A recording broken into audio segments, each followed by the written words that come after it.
These phone cases have sold thousands of times and continue to bring in hundreds of dollars of passive income. The thing about it is that making designs that look this good has always been a skill that only some people have. Until now. Between the AI tools and automation software that we've built, starting an online business like this one has never been easier. The whole process is very simple. We'll start by researching to see what's selling in low competition niches, so that we don't waste our time making a bunch of designs that don't sell.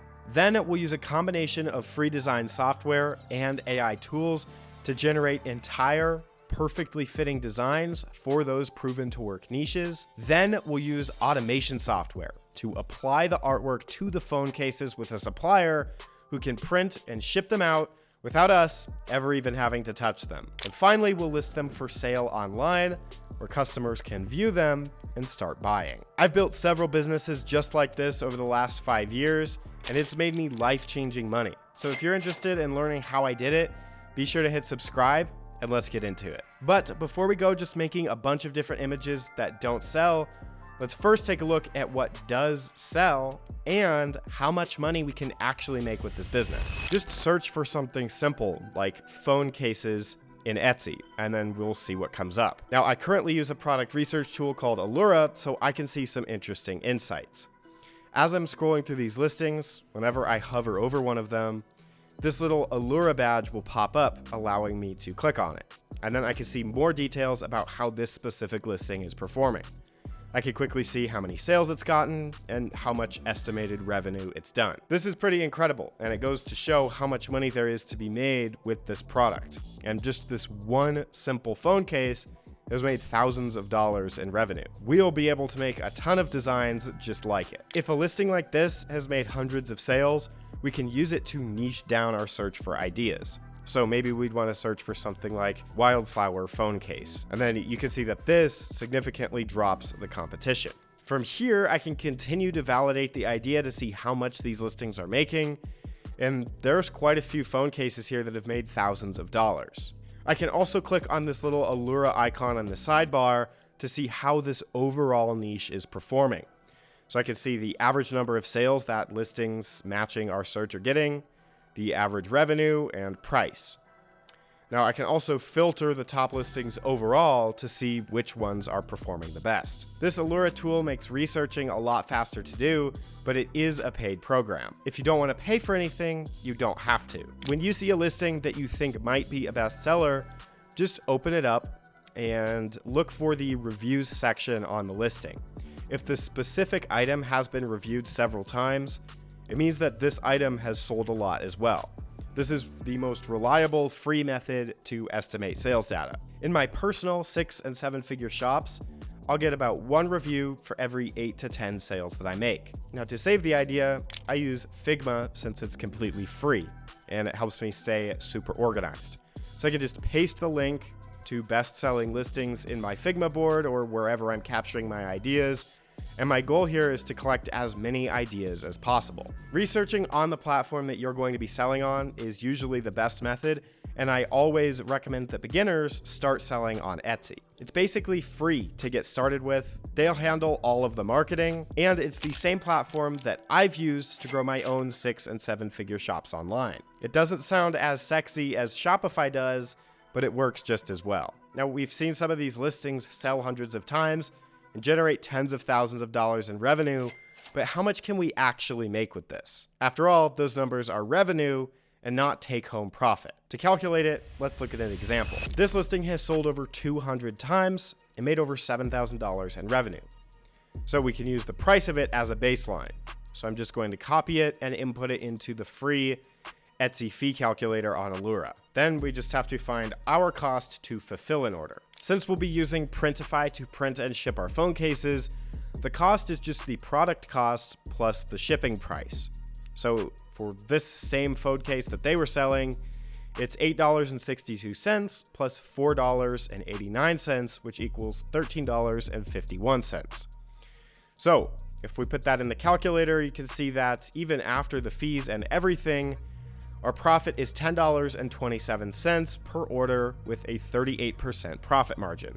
That means that with just $10 of profit per order, we would need 100 different listings that each sell about 10 times a month to make $10,000 a month in profit. That's really not that hard to do. You can use this calculation to reverse engineer your selling price to see how many orders you need to get each month to reach your goal. Now, while not every one of your designs will sell that well, I'm going to show you how we can make hundreds of designs for these best-selling niches in just a few minutes. I've used free AI generators like Leonardo AI and Stable Diffusion, but they've never been as reliably high quality as the Holy Grail, Midjourney. We already know that they make the highest quality images, but they've recently dropped some updates that makes generating images a lot better. Now, you still have to follow the old method of signing up for Midjourney through Discord, but now, instead of having to use the Discord servers to make and generate images, we can make them right inside of Midjourney's website. You can visit alpha.midjourney.com to get this working, but soon it should be on their official site. This means that we could create images right inside of Midjourney's website just by typing something out in the Imagine bar at the top. Then the images are generated and displayed right inside of the browser. To me, what's even cooler is how easy it is to control the image output. Now, while we could sit here and play around with this all day long, let's just set the settings that we'll need to make great phone cases. Now, the aesthetics totally depend on what type of image you're making, but generally, I like a medium stylization with low weirdness and low variety. I also like to play around with the raw mode, and then version 5.2 or 6 will usually give the best results and the highest quality images. And then also, if you're paying for the upgraded plan, turning on stealth mode is a good idea since we'll be trying to sell the images. For the aspect ratio, we could put in our own aspect ratio, which would just be the total print area of the product we're selling as an aspect ratio. Or we could just go for something vertical, like a 9:16. And from here, we can start making designs based on what's already working. To start with something easy, maybe I'll go for a tie-dye style design like this one that is already proven to work. So all I have to do is type out a prompt like a classic tie-dye pattern with bright, vibrant colors swirling out from the center. And then I just click the Enter key and let it work its magic. So from here, I can then click on one of these images to view the controls. Now, just like before, we have the ability to make variations, upscale, remix, pan, zoom, and so on. But they've also made it super easy to just download the image.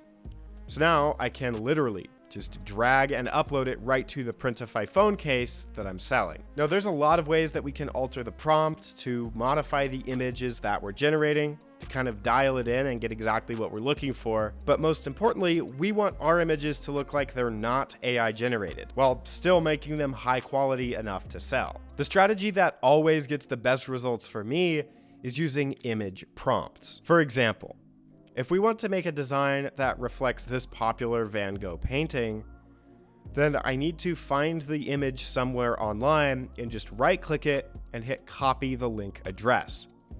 Then I could come back into Midjourney and paste this link into my prompt, and you can see that it adds the photo in.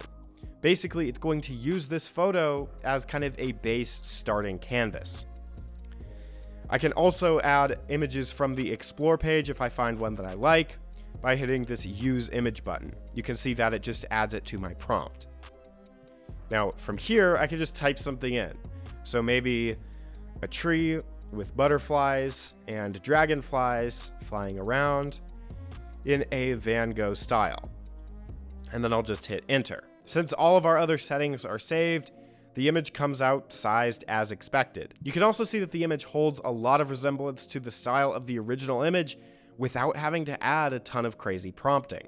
This method makes it super easy to generate images that look amazing, like the designs that are already selling. I've made this cocktail design, these dried out flowers that are one of the best sellers, this tree line graphic style design, a sunshine and waves stained glass style design, these sketched flower style images, and this grungy frog sitting on a mushroom.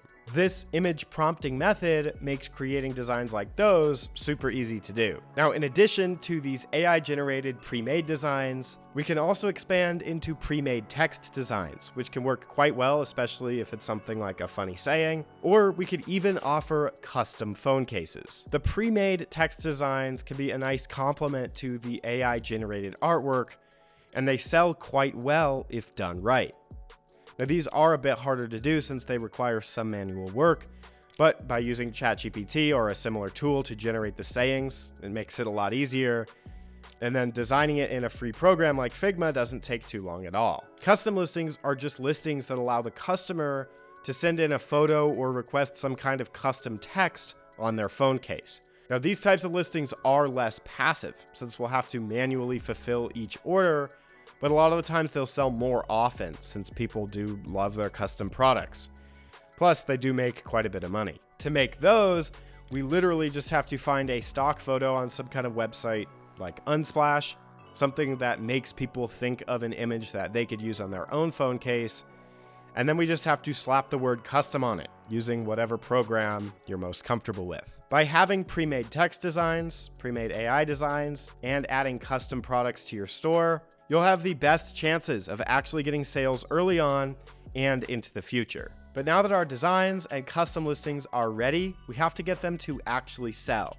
And to do that, there's two strategies. The first is to make a few really high quality designs for the niche that we're targeting, and then upload them and run paid ads to drive traffic to those listings. This obviously works. It'll just eat into your profit a little bit more, and it can be difficult to do at first if you're starting out on a tight budget, and if the products you're making aren't that great yet. The second strategy is to make a ton of designs for the niche that we're targeting. This quantity-based approach relies on the fact that eventually, after posting enough high-quality products for sale, some of them will make their way to the top of search results, ranking, and generating free passive sales. This is my preferred approach, since I don't like paying for ads on a platform that's already bringing their own free hot traffic. This quantity-based approach is also made a lot easier with the automation tools that we have. Making and uploading products can be done very quickly. Both methods work. You're either paying for eyeballs to speed things up,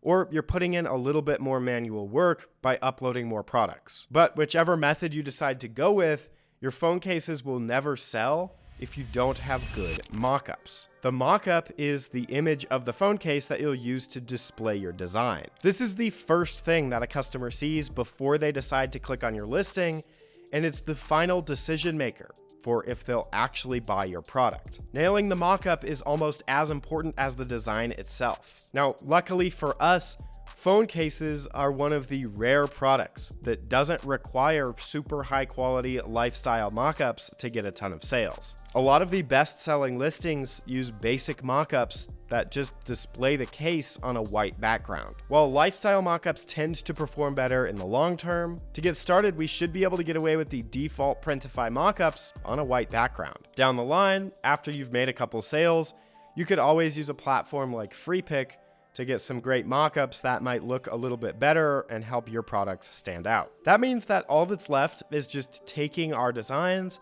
placing them on the product, and getting it listed for sale. That's where the automation comes into play. At this point, we should have a file of pre-sized designs that are ready to upload. Then it will use my Printify product uploader program to automatically upload all of our phone case designs directly to the phone cases in Printify without having to touch anything.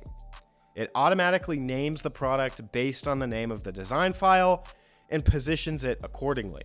So all that's left for you is to select the item and publish them to your store. I invested over $20,000 to get this program built, which will save you hours of work, and it's available to you completely for free. I'll have a link for it in the description. Since we'd be using Printify to print and ship all the orders, we'd have access to all different kinds of phone case styles that we could sell in our shop.